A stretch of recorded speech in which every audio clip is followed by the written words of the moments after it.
할렐루야! 주의 이름으로 문안드립니다. 오늘은 칭찬받는 세례 요한이라는 제목으로 함께 하나님 말씀 나누도록 하겠습니다.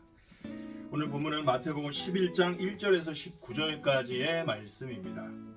예수께서 12 제자에게 명하시기를 마치시고 이에 그들의 여러 동네에게서 가르치시며 전도하시려고 거기를 떠나가시니라. 요한이 옥에서 그리스도께서 하신 일을 듣고 제자들을 보내어 예수께 여짜오되 오시리가 당신이 오니까 우리가 다른 일을 기다리오리까? 예수께서 대답하여 이르시되 너희가 가서 듣고 보는 것을 요한에게 일러라.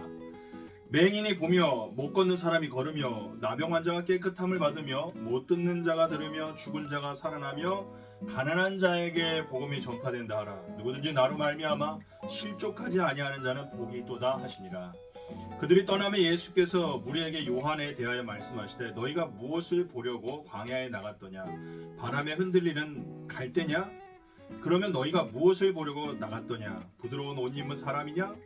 부드러운 옷을 입은 사람들은 왕궁에 있느니라. 그러면 너희가 어찌하여 나갔더냐? 선지자를 보기 위함이었더냐? 옳다. 내가 너희에게 이르노니 선지자보다 더 나은 자니라. 기록된 바 보라 내가 내 사자를 내 앞에 보내노니 그가 내 길을 내 앞에 준비하리라 하신 것이 이 사람에 대한 말씀이니라. 내가 진실로 너희에게 말하노니 여자가 낳은 자 중에 세례 요한보다 큰 이가 일어나비 없도다. 그러나 천국에서는 극히 작은 자라도 그보다 크니라. 세례 요한의 때부터 지금까지 천국은 침노를 당하나니 침노하는 자는 빼앗느니라. 모든 선지자와 율법이 예언하는 것을 요한까지니 만일 너희가 즐겨 받을진대 오리라 한 엘리야가 곧 이 사람이니라. 귀 있는 자는 들을지어다. 이 세대를 무엇으로 비유할까? 비유하건대 아이들이 장터에 앉아 제 동물을 불러 이르되 우리가 너희를 향하여 피리를 불어도 너희가 춤추지 않고 우리가 슬피 울어도 너희가 가슴을 치지 아니하였다 함과 같도다. 요한이 와서 먹지도 않고 마시지도 아니하며 그들이 말하기를 귀신이 들렸다 하더니 인자는 와서 먹고 마시며 말하기를 보라 먹기를 탐하고 포도주를 즐기는 사람이요 세리와 죄인의 친구로다 하니 지혜는 그 행한 일로 인하여 옳다함을 얻으니라. 아멘. 오늘 말씀은 크게 두 부분으로 나눌 수 있습니다. 첫째는 1절에서 6절까지의 말씀으로 요한의 질문에 대한 예수님의 대답이요, 둘째는 7절에서 19절까지의 말씀으로 세례 요한의 정체와 사람들의 거절입니다. 세례 요한은 당시 왕이었던 헤롯에 의해 감옥에 갇혔습니다. 헤롯이 동생의 아내를 차지했던 것을 세례 요한이 비판했기 때문입니다. 세례 요한은 감옥에 들어간 뒤에 자신의 운명을 직감했습니다. 세례 요한은 마지막으로 자신이 만났던 예수님이 진정한 메시아인지를, 구원자인지를 확인하고 싶었습니다. 그래서 세례 요한은 자신의 제자를 예수님께 보내어 당신이 그 예언한 메시아입니까? 하고 물어보았습니다. 예수님께서는 4절에서 5절에 이렇게 말씀하십니다. 눈먼 사람이 보고 다리 저는 사람이 걸으며 나병 환자가 깨끗하게 되며 듣지 못하는 사람이 들으며 죽은 사람이 살아나며 가난한 사람이 복음을 듣는다. 그리고 이 사실을 요한에게 전하라고 말씀하십니다. 이것은 예수님께서 하시는 모든 사역이 그가 메시아라는 사실을 보여주고 있으며 이것은 이미 이사야 61장 1절에서 3절에 예언된 메시아에 관한 말씀이 성취되고 있는 것임을 말씀하는 겁니다. 예수님께서는 이어지는 6절의 말씀을 통해 나로 말미암아 실족하지 않는 자, 다시 말해 나를 의심하지 않는 자는 복이 있다고 선포하십니다. 예수님을 메시아로 확고히 믿는 것이 중요하다라는 말씀입니다. 그런데 이러한 예수님이 누구이신가에 대한 궁금증은 사역 내내 계속 따라다닙니다. 예수님보다 앞서 사역했던 세례 요한 역시 이러한 의심을 계속 갖게 됩니다. 그렇게 예수님은 자연스럽게 7절에서 19절의 말씀을 통해 세례 요한에 대한 이야기를 하시며 요한과 자신을 정죄하고 비난하는 무리들을 비판하십니다. 먼저 예수님께서는 세례 요한은 메시아를 준비하는 사람이라고 이야기하십니다.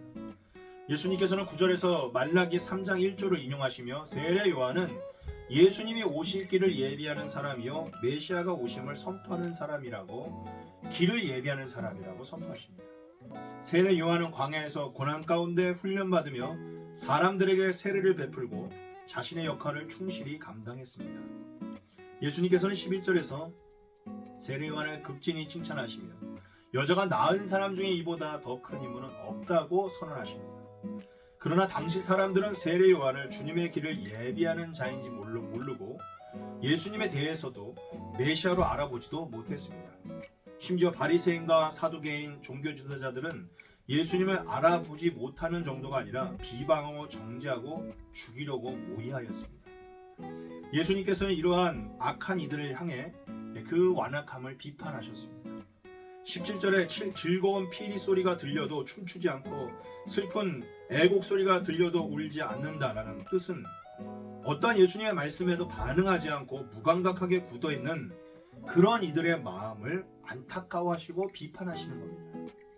당대 사람들은 고통 가운데 금식하며 회개를 선포하는 요한에게는 귀신 들렸다 비난했고, 사람들과 어울리며 하나님 나라 천국 잔치를 벌이던 예수님은 먹고 마시기를 즐기는 자, 죄인들과 어울리는 자라고 비난하였습니다. 오늘 말씀은 오직 예수님만이 우리의 참된 구원자가 되심을 이야기합니다. 더불어 복음이 선포되어도 그 복음을 외면하고 오히려 복음을 핍박하는 것에 대해서는 엄중히 경고의 말씀을 하십니다.